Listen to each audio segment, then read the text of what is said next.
My first extract is from Rob Roy. It's a passage where describing a journey north from Glasgow to the Highlands by Baillie Nichol Jarvie, and he's accompanied, among others, by Andrew Fairservice, a groom or master of stables who'd been working in England and has recently seized the chance to come back to Scotland. It begins like this. When Andrew Fairservice, whom, by the way, the Baillie could not abide, chose to impute the accident of one of the horses casting its shoe to the deteriorating influence of the Union, he incurred a severe rebuke from Mr. Jarvie. "Wheesht, sir, wheesht! It's ill-scrapit tongues like yours that make mischief between neighbourhoods and nations. There's naething so good on this side of time, but it might have been better, and that might be said of the Union. Nane were keener against it than the Glasgow folk, with their rabblings and their risings and their mobs, as they call them nowadays. But it's an ill wind blows naebody good. Let ilkane ruse the ford as they find it. I say, let Glasgow flourish, whilk is judiciously and elegantly putting round the town's arms by way of byword. Now, sir, since Sir Mungo catched herrings in the Clyde, was there ever like to gar us flourish like the sugar and tobacco trade? Will anybody tell me that, and grumble at the treaty that opened us a road west of Wall yonder?"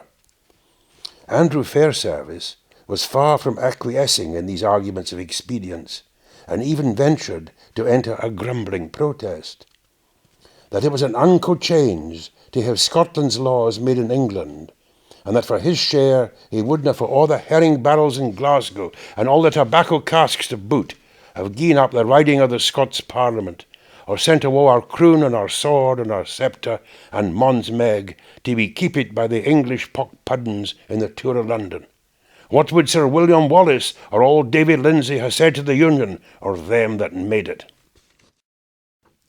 Well, that's then what these two people thought about the Union. What did Walter Scott himself think about it?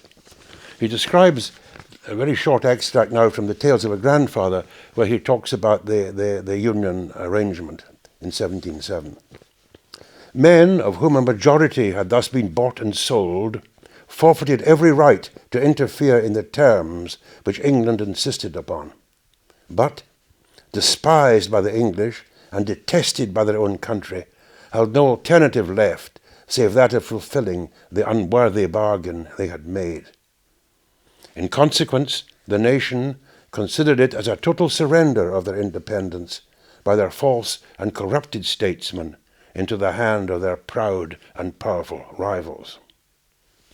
And then later on, in 1826, when the government in London proposed to abolish the right of Scottish banks to issue their own banknote, Walter Scott took this as an opportunity to write a protest not only about that, but about the whole treatment of Scotland under the Union, and it's a protest against it.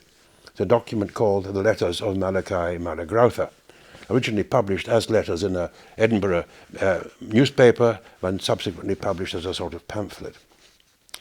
It says this: "A spirit of proselytism has of late shown itself in England for extending the benefits of its system in all its strength and weakness to a country which has hitherto been flourishing and contented under its own.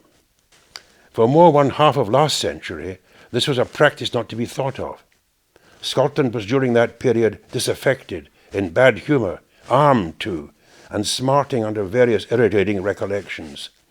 This is not the sort of patient for whom an experimental legislator chooses to prescribe. This period passed away, a happier one arrived, and Scotland, no longer the object of terror, or at least great uneasiness, to the British government, was left from the year 1750, under the guardianship of her own institutions, to win her silent way to national wealth and consequence. But, neglected as she was, or perhaps because she was neglected, Scotland has increased her prosperity in a ratio more than 5 times greater than that of her more fortunate and richer sister. She is now worth the attention of the learned faculty, and God knows she's had plenty of it.